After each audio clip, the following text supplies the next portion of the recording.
जहानाबाद की सीट, मखदूमपुर की सीट, और इस सीट पर आरजेडी का ही कब्जा है। तो क्या आरजेडी ही इस सीट को फतह करती रही है या फिर कोई फेरबदल हुआ है? क्या यहाँ के समीकरण रहे हैं और क्यों ये सीट आरजेडी को गई है, इसकी पड़ताल हम करेंगे आने वाले दिनों में। और क्या उलटफेर हो सकता है उस पर भी थोड़ी चर्चा होती रहेगी। रंजन जी, अगर मखदूमपुर की सीट को लें तो क्या यहाँ पर नजर आता है, क्या इतिहास रहा है, क्या रिकॉर्ड रहे हैं? देखिए, जब आप मखदूमपुर सीट को स्कैन कीजिएगा तो यहां पर आपको दिखेगा कि सबसे ज्यादा बार कांग्रेस को ही जीत मिली है। 7 बार कांग्रेस यहां से चुनाव जीतने में सफल रही है। लेकिन जो आखिरी जीत कांग्रेस को मिली थी वो 1990 में मिली थी। उसके बाद कांग्रेस को जीत नहीं मिली है।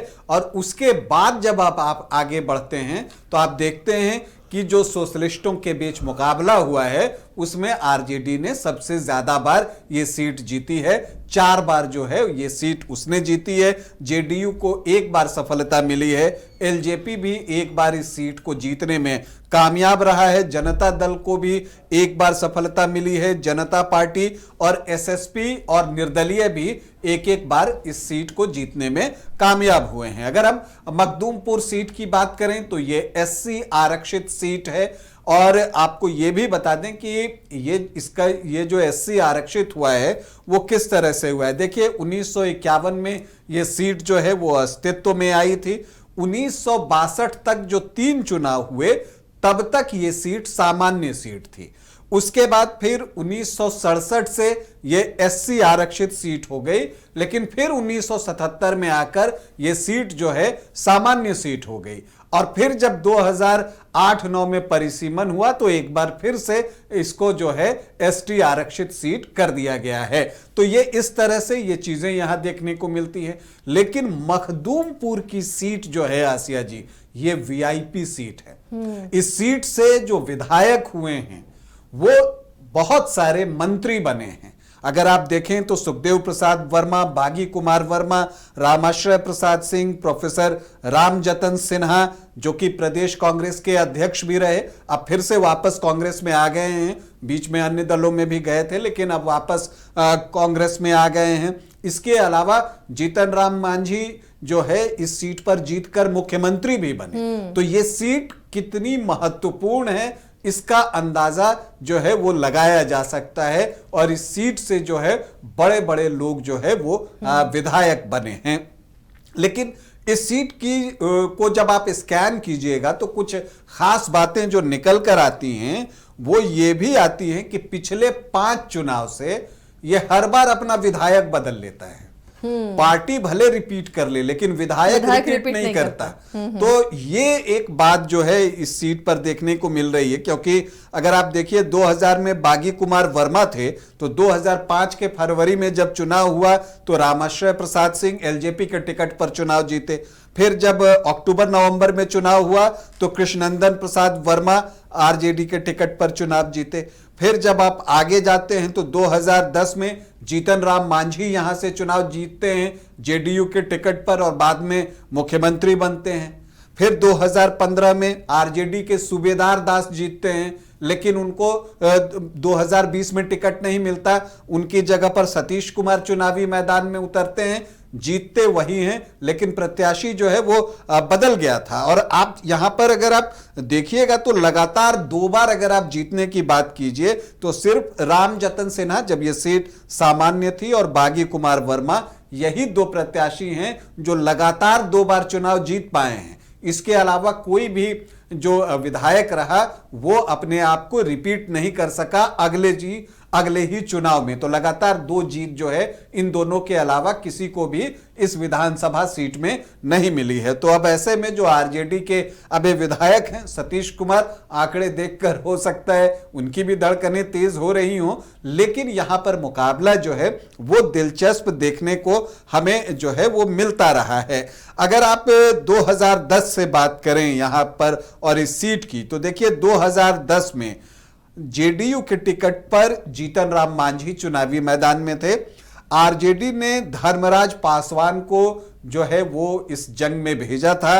तो तो अभिमन्यु पासवान माले के टिकट पर चुनावी मैदान में थे और कांग्रेस ने भी शंकर स्वरूप को यहां पर चुनावी मैदान में उतारा था। लेकिन जो ये एक मुकाबला हुआ जो कई कोणों में हुआ, लेकिन अल्टीमेटली आमने सामने की लड़ाई जैसी ही दिखी जेडीयू और आरजेडी के बीच में। और यहां पर जीतन राम मांझी को 38,463 वोट मिले, मतलब कि 42.65% वोट, और जो धर्मराज पासवान है उनको 33,378 वोट मिले, मतलब कि 37.02%। और जीतन राम मांझी ये चुनाव 5,085 वोट से जीत गए और बाद में बिहार के मुख्यमंत्री भी बने। फिर 2015 आता है, जीतन राम मांझी एक बार फिर से चुनावी मैदान में है। देखिए, जिस जीतन राम मांझी को मखदूमपुर की सीट ने मुख्यमंत्री बनाया था, उसी मखदूमपुर ने अगले चुनाव में उनको हरा दिया। यहां पर क्या होता है कि जीतन राम मांझी चुनावी मैदान में थे, उनके सामने आरजेडी से सूबेदार दास जो है वो चुनावी मैदान में उतरते हैं और माले से धनंजय किशोर जो है वो भी यहां पर चुनावी मैदान में थे। मुकाबले को त्रिकोणीय बनाने का वो प्रयास कर रहे थे, हालांकि बहुत ज्यादा सफल नहीं हुए क्योंकि उन्हें 3.61% वोट ही आए, 3.5% से ज्यादा, 5,000 से वोट भी कम थे। तो यहां पर जीतन राम मांझी और सूबेदार दास के बीच मुकाबला हुआ, जिसमें सूबेदार दास को 66,631 वोट मिले और मत प्रतिशत कितना था, 51.16%। और वो जीतन राम मांझी को 26,777 वोटों से हराने में कामयाब हुए। महागठबंधन की लहर चल रही थी 2015 में और इसका पूरा फायदा जो है सूबेदार दास ने उठाया। लेकिन 2020 में आरजेडी का लालटेन लेकर सतीश कुमार चुनावी मैदान में उतरे और इस बार जीतन राम मांझी ने अपनी ये सीट अपने दामाद को दे दी लड़ने के लिए और देवेंद्र कुमार इस सीट पर हम सेकुलर के ही टिकट पर जो है चुनावी मैदान में उतरते हैं।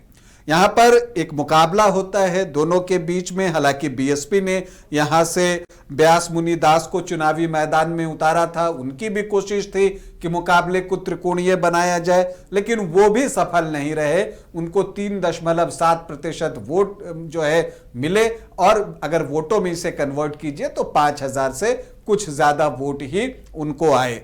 लेकिन यहां पर सतीश कुमार, आप देखते हैं जब आप उनको देखिएगा तो वो एक लाल रंग का पट्टा या अंगवस्त्र कहिए वो इस तरह से लगाकर चलते हैं, ये उनकी पहचान है। तो वो यहां पर चुनावी मैदान में उतरते हैं, उनको 71,571 वोट आता है और वोट परसेंट में कन्वर्ट कीजिए तो ये 52% हो जाता है और देवेंद्र कुमार मांझी को 49,006 वोट आता है, मतलब कि 35.6% वोट उनको आता है और सतीश कुमार जो हैं वो 22,565 वोटों से चुनाव जीतने में सफल हो जाते हैं। तो ऐसा लगता है कि मखदूमपुर में आरजेडी को बढ़त मिली है क्योंकि कांग्रेस ने 7 बार चुनाव जीता है, लेकिन जब आप देखते हैं कि 1990 के बाद, मतलब जब 1995 से आप काउंट करते हैं तो आरजेडी को ही 4 बार जो है वो सफलता मिली है। और इसकी शुरुआत जो है आपको बागी कुमार वर्मा ने की थी, जब 2000 में उन्होंने आरजेडी के टिकट पर जो है वो चुनाव जीता था और उसके बाद से आरजेडी 4 बार जीत चुका है। जेडीयू को एक ही सफलता मिली है। देखिए, मखदूमपुर की अगर हम बात करें तो मखदूमपुर में पहले मखदूमपुर प्रखंड के अलावा रतनी प्रखंड की 9 पंचायतें थी, लेकिन जब नया परिसीमन हुआ तो रतनी प्रखंड की 9 पंचायतों को हटा दिया गया और उसकी जगह पर काको की 8 पंचायतों को मखदूमपुर में जोड़ दिया गया है। अब हम यहाँ के जातीय समीकरण पर आ जाते हैं कि वो क्या कहती हैं। तो यहां पर आपको यादव, भूमिहार, कोयरी का दबदबा दिखेगा और इसके अलावा एससी वोटर्स भी यहां पर अच्छी संख्या में हैं और यही वजह है कि ये एससी सीट बनी हुई है, एससी आरक्षित सीट है यहां पर। अगर आप यहां पर देखें तो जो एससी वोटर्स हैं वो 22.89% हैं, मतलब कि लगभग 23% वोट हैं। यहां पर रविदास भी अच्छी संख्या में हैं, पासवान भी अच्छी संख्या में, इनफैक्ट दोनों बराबर बराबर की ही स्थिति में दिखते हैं। मांझी अगर सरनेम आप देखने जाएं तो 6% मांझी सरनेम भी दिखता है। यही वजह है कि यहां से जीतन राम मांझी की पार्टी चुनाव लड़ना चाहती है एक बार फिर से ये इस सीट पर। इसके अलावा यहां पर जो मुस्लिम वोटर्स हैं वो 6.7% हैं और यादव जो हैं उनकी संख्या बहुत अच्छी है, 22-23% के आसपास जो हैं वो यादव वोटर्स हैं। तो फिर से एक माई इक्वेशन जो है वो बनता हुआ मखदूमपुर में दिखता है, लगभग वही 30-31% के आसपास का। इसके अलावा यहां पर भूमिहार वोटर्स जो हैं वो बड़ी संख्या में हैं और भूमिहार जो हैं वो 16-17% के आसपास जो है वो होंगे। ब्राह्मण 1.5-2% के आसपास हैं और कोयरी कुर्मी भी 14-15% के आसपास हैं और वैश्य 5% है। तो जो जेडीयू की कोशिश होगी या हम सेकुलर की कोशिश होगी, जो भी एनडीए से यहां चुनाव लड़ता है, चाहे एलजेपी भी सीट पर लड़ना चाहता है, तो जिसे भी ये सीट मिले, तो आप देखिए एनडीए की जो रणनीति है, जो वोटों का कंसोलिडेशन है, वो किस तरह से चाहता है। वो चाहेगा कि जो भूमिहार के जो 16-17% वोट हैं, मतलब जो सामान्य जाति के 20% के आसपास के वोट हैं वो, और जो कोयरी कुर्मी के जो वोट हैं जो कि नीतीश कुमार के वोट माने जाते हैं वो 15% और वैश्य समाज के 5%, तो ये 40% के आसपास का आंकड़ा पहुंचता है। और इसके अलावा जो एससी वोट है उसमें चिराग पासवान और जीतन राम मांझी का जो एक पैठ है उसके जरिए वो वोट निकाले तो एनडीए की नैया पार लग सकती है। और दूसरी तरफ जो आप आरजेडी है वो एक बार फिर से इस सीट को जीतना चाहती है, उसकी कोशिश वही है कि जो एमवाई का इक्वेशन है वो हो और एससी वोटर्स में से वो ज्यादा से ज्यादा संख्या में वोट निकाले और वो बाकी वोटों में भी कुछ सेंधमारी करे। तो दोनों की अपनी अपनी रणनीति है, कौन सफल होता है ये बताना मुश्किल है अभी, क्योंकि अभी बहुत सारी चीजें जो है वो हमें आगे देखनी होंगी। फिलहाल अगर आप उम्मीदवारों की बात करें, संभावित उम्मीदवारों की बात करें, तो सतीश कुमार का दावा निश्चित तौर पर पुख्ता बनता है, क्योंकि पिछले चुनाव जो है वो 52% वोट लाए थे, लेकिन उससे पहले सूबेदार दास भी 51% वोट लाए थे। तो वो भी कोशिश तो जरूर करेंगे कि उनकी कोशिशें कामयाब होती हैं या एक बार फिर से सतीश कुमार ही चुनावी मैदान में उतरते हैं, सतीश दास, ये देखना दिलचस्प होगा। इसके अलावा जो है अगर आप देखिए हम से देवेंद्र मांझी, अगर हम सेकुलर को ये सीट जाती है तो जीतन राम मांझी फिर से चाहेंगे कि उनके दामाद को जो है वो फिर से टिकट मिले। एलजेपी से रानी जी कोशिश कर रहे हैं और वो जिप सदस्य हैं, अभी रही हैं, एलजेपी में हैं, तो उनकी भी कोशिशें हैं। तो लोग यहां पर प्रयास कर रहे हैं, लेकिन बदलेगा ऐसा बहुत दिखता नहीं है। लगता वही है कि जो पिछली बार 2 उम्मीदवार थे उन्हीं के बीच जो है वो मुकाबला होगा, और जब वो मुकाबला होगा तो वो देखने वाला मुकाबला होगा। और इसलिए देखने वाला होगा क्योंकि पिछले 5 चुनाव से एक ही व्यक्ति दोबारा जो है वो चुनाव जीतने में सफल रहा नहीं है। तो इस बार क्या कुछ होता है वो देखना है, लेकिन एक रोमांचक मुकाबला जो है वो मखदूमपुर में देखने को जरूर मिलेगा।